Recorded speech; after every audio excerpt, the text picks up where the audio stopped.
네, 안녕하세요. 경제식 네트워크입니다. 오늘은 도서출판 19의 함초롬 대표님 모시고 이번에 새로 나온 서적 10월 혁명에 대해서 이야기를 나눠보겠습니다. 함 대표님, 안녕하세요. 네, 안녕하세요. 네, 오랜만에 뵙습니다. 네, 그동안 여기 경제지식 네트워크 TV에도 굉장히 쟁쟁한 게스트분들이 많이 나오셨더라고요. 그렇죠. 근데 이제 오늘 불러주셔서 좀 놀랬고, 근데 덕분에 이 10월 혁명 책을 제가 독자분들한테 소개할 수 있어서 너무 영광으로 생각하고 있습니다. 아유, 무슨 말씀을. 아마 10월 혁명 그러면 대부분의 분들이 아마 제목만 가지고도 네. 무슨 내용인지 알 것 같다라든지 아니면 굉장히 이제 가슴에 다가올 것 같은 내용입니다. 이번에 디자인을 되게 예쁘게 하셨네요. 예, 사실 저는 이제 제일 공들이는 부분이 디자인이기도 한데요. 디자인이 예쁘면 좀 더 젊은 독자들한테 다가갈 수 있다는 그런 기대감이 있어서 신경을 많이 썼고, 이 디자이너 언니는 저랑 굉장히 절친한 분이에요. 제 모든 책들을 다 해주시는 분입니다. 이 10월 혁명 책인데 네. 처음에 어떻게 이런 생각을 하시게 됐나요? 이걸 책으로 내야 되겠다라는 생각을 어떻게 나온 건가요? 사실 저는 이제 10월 3일에 광화문에서 대규모 집회가 있기 전까지는 크게 사실 관심을 두지 않았었고, 좀 솔직히 말하면 잘 몰랐었어요. 왜냐면은 이제 3년 넘게 그 광화문에서 투쟁하시는 애국 시민분들이 계신데, 저는 그분들에 비해서는 조금 늦게 이 10월 혁명의 가치에 대해서 알게 된 경우인데, 제 사무실이 하필 그 청와대 바로 앞에 있는 바람에 네. 그곳을 어느샌가부터 사람들이 많이 지나다니기 시작한 거예요. 그렇죠. 원래는 7시 넘어서는 불 꺼지면은 사람들도 안 다니고 또 가게들도 다 문을 닫고 굉장히 상권이 죽은 동네였는데, 맞아요. 사람들이 막 지나다니기 시작하고 그러다가 우연한 기회에 이제 김문수 TV에서 제 사무실 인터넷을 빌려 쓰게 됐어요. 공짜로? 그때는 이제 밥을 몇 번 사주셨죠. 네. 아하, 공짜군요. 예, 그런데 그 사무실 인터넷을 빌려 쓰시게 된 계기가 네. 워낙 사람이 많으니까 인터넷이 그쵸. 안 터져서 방송을 못 하실까봐. 네네. 그래서 그 사무실 인터넷을 쓴 덕분에 무사히 방송을 마쳤다고 하더라고요. 그래서 저도 그걸 계기로 이제 김문수 TV 분들과 좀 가까워지고 하면서 이 책을 집필하게 됐습니다. 근데 보통 좌파 같은 경우는 어떤 일이 있으면 항상 백서를 발간한다든지 네. 아니면 뭐 추모를 한다든지 그러면서 그걸 성역화하는 이제 그런 움직임이 굉장히 있는데, 물론 이런 게 사실은 돈이 되진 않아서 그런 것도 있겠지만 우파는 약간 기록에 있어서는 조금 부족한 점이 없지 않나. 어떤 일이 있었을 때 그것을 누군가는 이걸 계속 기록을 하고 또 기억에 남기는 이제 그런 작업들이 필요한데, 그런 작업들은 항상 좀 부족했던 게 좀 아쉬웠는데, 그런 점에서 사실 이번 책 굉장히 좀 반가웠던 그런 측면이 좀 있고요. 누가 이 책을 내자는 아이디어를 낸 건가요? 예, 이제 아까 그 말씀을 이어서 드리면 네. 김문수 TV와 이제 가까워지고 그 김문수 TV에서 제 사무실을 같이 쓰시게 되셨어요. 그러면서 이제 저도 그 현장에 매일 나가서 투쟁 아닌 투쟁을 하고 그러던 와중에 차명진 의원님, 이 책의 대표 저자이신 차명진 의원님이 제 기억으로는 광야교회에서 연설을 하시다가 이 책을 지금 만들고 있다고 이렇게 폭탄을 던지셨었어요. 안 하고 있었죠. 그 당시까지만 해도 저는 그냥 이제 사진 찍으러 다니고 그 정도였었는데, 이 책이 세상에 알려질 거다. 그리고 누군가는 이거를 기록을 할 거다 말씀을 하시면서 10월 혁명이란 책 이야기를 불쑥 꺼내셔서 저도 거기에 이제 보조를 맞추게 됐습니다. 폭탄을 던지셨군요. 네. 그러면서 이제 일이 시작되고 예. 뒷수습을 이제 시작하시게 된 이제 그런 경우 같습니다. 이제 안에서 보는 사람, 또 바깥에서 보는 사람, 또 진영에 따라서 보는 입장이 굉장히 다를 건데, 아마 이 책 같은 경우는 누구의 관점에서 봤다고 이제 서술이 된 거라고 봐야 되나요? 이 책은 이제 집필을 차명진 의원님이 하시기도 했고, 제가 중간중간 사진을 넣은 걸 아마 보시면 아시겠지만, 광야교회에 참석을 해서 매일 예배를 보고 또 집회를 참석한 분들의 시선으로 구성을 했습니다. 그리고 여기에서 소개한 뭐 정광훈 목사님, 김문수 지사님, 차명진 의원님, 그리고 연사로 서셨던 많은 분들의 시선에서 또 제가 재구성을 했습니다. 아마 보통 이런 책들 같은 경우는 책 내용도 있지만 아마 사진이나 이런 것들이 굉장히 중요할 것이다. 네. 그 당시에 많은 이제 기록용으로도 사진이 많이 필요할 것 같은데, 그 당시 사진은 어떻게 함 대표가 다 찍으신 건가요? 네, 사진은 이제 김문수 TV에서 캐논 카메라를 이제 사놓고 안 쓰고 계셨었는데 제가 그 카메라를 우연히 이제 집어들고 여기저기 사진을 찍다가 좀 괜찮은 사진들이 많이 건져져서 그거를 나중에 책에 쓰기로 마음을 먹었었어요. 그 현장에서 이 10월 혁명 이제 당시에 아마 함 대표도 중간 정도부터 이제 계속 참여를 하고 했을 텐데 네. 개인적으로 이제 많은 집회를 저도 이제 많이 가봤지만 집회를 참여하면서 혹시 느끼신 점이 있나요? 이게 시간이 흐르면서 느낀 점 다시 할게요. 이렇게 할게요. 책을 제가 그냥 책 쓰기 전과 후에 네. 느낀 점으로 그냥 할게요. 네. 네. 한 대표도 10월 중순 이후부터 10월 초였나요? 중이었나요? 아마 그때부터 계속 참여를 했을 텐데 그 본인도 이 집회를 참여하면서 그러면서 동시에 이제 책이 아마 그때부터 사실상 시작이 된 거라고 볼 수 있을 텐데 집회를 참여하며 그리고 책을 쓰기 시작하면서 쓰기 전과 쓰기 후에 좀 달라진 점이라든지 아니면 보는 관점이 좀 다른 게 있을까요? 네. 사실 저는 그 전까지는 광화문에 나와서 직접 투쟁하는 그런 거에 대해서 다소 회의적이었어요. 이렇게 와서 뭐 10,000명 중에 1명으로 참석해서 내 목소리를 낸들 뭐가 바뀌겠냐 생각을 했었는데 집회에 참석하는 분들이 굉장히 오랫동안 아스팔트에서 단련이 되셨던 분들이고 단합이 물론 잘 되는 거는 말할 것도 없지만 여기에 기독교 그 교회 분들이 합류를 하면서 엄청난 시너지 효과가 났던 거예요. 그래서 단순히 구호를 외치는 거에서 그치지 않고 뭐 찬양을 한다던가 뭐 갖가지 뭐 퍼포먼스도 들어가고 이제 무대에 직접 올려지는 그런 이벤트들이 같이 집회랑 어우러지다 보니까 이게 파급력이 있겠다 싶더라고요.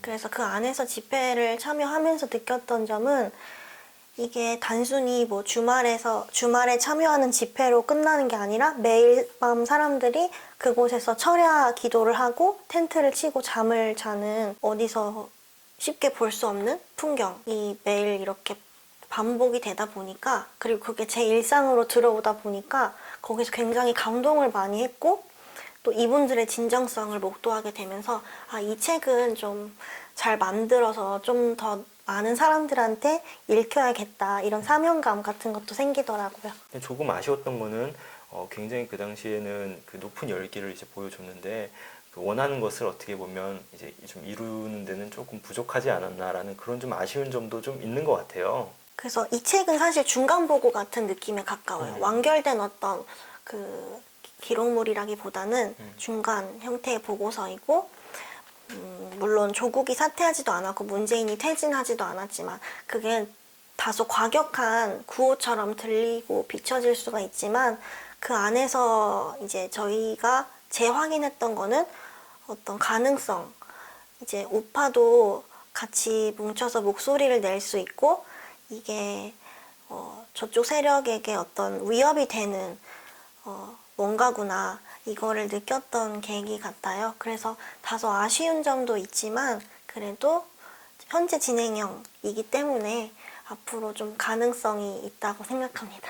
뭐 4월 이후에 완결된 결과들이 나왔을 때 네. 다시 또 2탄이라고 해야 되나요? 이런 아, 책도 예. 한번 할 고민을 좀 한 적이 있었나요? 아, 사실 아직 계획은 없고요. 이게 이제 막 서점에 들어갔기 때문에 이 책의 이제 추이를 좀 살펴봐야 되는데 사실 이거를 만들어서 서점에 내놓는다고 해도 이게 제가 원하는 만큼 독자들한테 절대로 다가가지가 않아요. 그렇죠. 출판 시장이 어렵기도 하고 좀 철저하게 많이 좌편향돼 있다 보니까 많은 마케팅을 하지 않고는 사실상 좀 어려운데 그래도 이 책을 나중에 후속작으로 다시 기획을 하게 된다면 저는 뭐 기쁜 마음으로 참여하고 싶습니다. 아직 덜 뒤신 것 같습니다. 보통 한 번 했으면 이 정도면 됐습니다라는 대답이 나올 것으로 생각하고 질문을 던졌는데 또 순진하게 또 2편까지 하실 생각이 있다고 하니까 한번 다음에 또 2편을 기대해 보도록 하겠습니다. 네. 네, 그때 또 불러주시면 나올게요. 알겠습니다.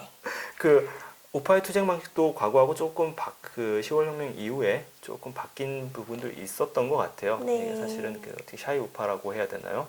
그래서 굳이 이제 거리에 나오거나 이제 그런 부분에 회의적인 부분도 있었는데 어떤 10월 혁명에서는 조금 그전과는 굉장히 다른 좀 모습을 보여진 그런 점도 있었던 것 같고, 그리고 무엇보다 이번에 이 책에 참여를 하면서 본인한테도 조금 많은 어떤 생각의 변화라고 네. 해야 되나요? 이런 것도 좀 있었나요?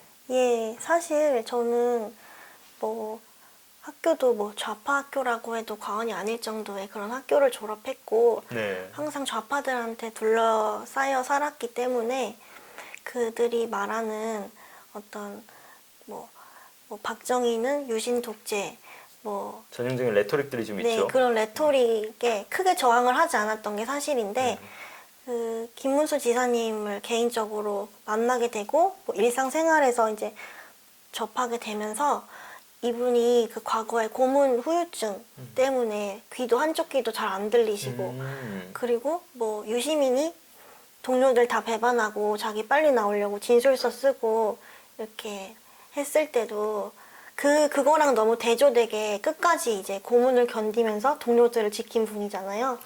그리고 지금 좌파에서 이제 거들먹거리는 한 자리씩 한다는 그런 지식인들을 이제 거의 압살하는 그런 운동권 경력을 갖고 계시잖아요. 그렇기 때문에 그분을 이제 존경하게 됐고, 그리고 그분을 보스로 모시는 또 이제 차명진 의원님을 곁에서 지켜보면서 아, 이렇게 신의를 지키는 정치인이 있었구나. 그분들의 인간적인 면모를 알게 됐어요. 그게 조금 전과 달라진 점이고, 그리고 이제 제 사무실을 소유하고 계신 건물주 아주머니가 박노해 씨랑 굉장히 친하세요. 박노해 씨의 나눔재단의 건물주세요. 아. 나눔재단이라 하면 그 연예인들 뭐 싸이, 뭐 김재동, 이효리 이런 분들이 억대 후원금을 이제 보내는 굉장히 부럽습니다. 네, 굉장히 탄탄한 그런 뭐랄까 좌파 쪽에 굉장히 힘께나 쓴다는 그런 재단인데요. 그렇기 때문에 이제 이 책을 발간한 이후에 저한테 넌지시 물어보시더라고요. 언제 나가니? 사장님이 언제 나갈 거니? 약간 그 뭐 월세가 부담스럽지 않니? 약간 이런 식으로 네. 말씀을 해주셔서 저도 뭐 마침 이제 뭐 때가 맞물리고 한 것도 있고 해서 네. 사무실을 빼게 됐어요. 그래서 신기하게도 이제 제가 사무실을 빼기 직전에 김문수 지사님이랑 김문수 TV 그 출연하셨던 많은 출연진 분들이 제 사무실에서 김문수 TV 2시엔 김문수 방송도 찍으시고 또 다행히 그렇게 마무리를 잘 하고 여의도로 넘어가셨기 때문에 저는 뭐 지금 사무실을 빼도 크게 후회는 없고 이제 제가 나중에 그 이지성 작가님이랑 그 새로 시작하게 되는 출판사 법인 사무실은 좀 신촌이나 홍대 쪽에 번듯한 곳으로 얻으려고 합니다. 광화문을 떠나려고 합니다. 이제 광화문 시대가 막 이제 문을 닫고 있군요. 그 책, 네. 그 제가 페이스북에서 우연히 봤는데 책 유승민 씨한테 보내드리나요?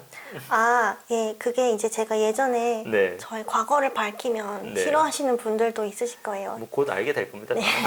제가 유심초라고 네. 유승민 의원 팬클럽에 무슨 몸담았던 적이 뜻인가요? 있어요. 유심초가. 유심초가 네. 유시민을 막 마음속에 담는 뭐. 네, 뭐 그런 의미인데 네. 그래서 그때 이제 보수주의자의 양심을 출간했을 때는 네. 직접 가져다 드렸죠.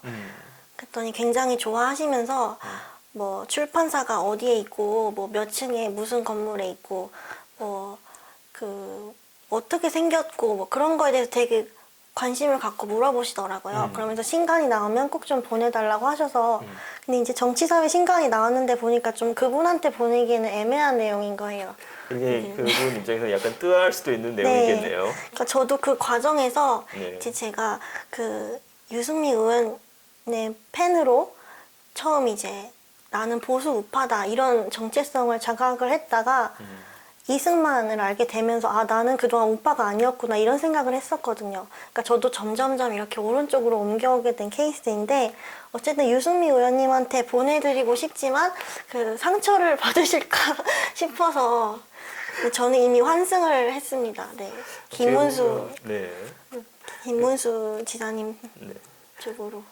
많은 분들이 점점 우파가 되셨다는 뭐 표현을 할 수 있고 또 어떻게 보면 나는 가만히 있는데 우리 사회가 자꾸 점점 왼쪽으로 가다 보니까 어느 순간 나는 우파가 돼 있었네라고 네. 좀 느끼시는 그런 분들도 좀 많을 것 같아요. 맞아요. 네, 그런 사회 변화를 아마 몸소 겪지 않았을까라는 네. 그런 생각도 좀 들고 아무튼 책은 한번 꼭 보내주십시오. 궁금하네요, 반응이.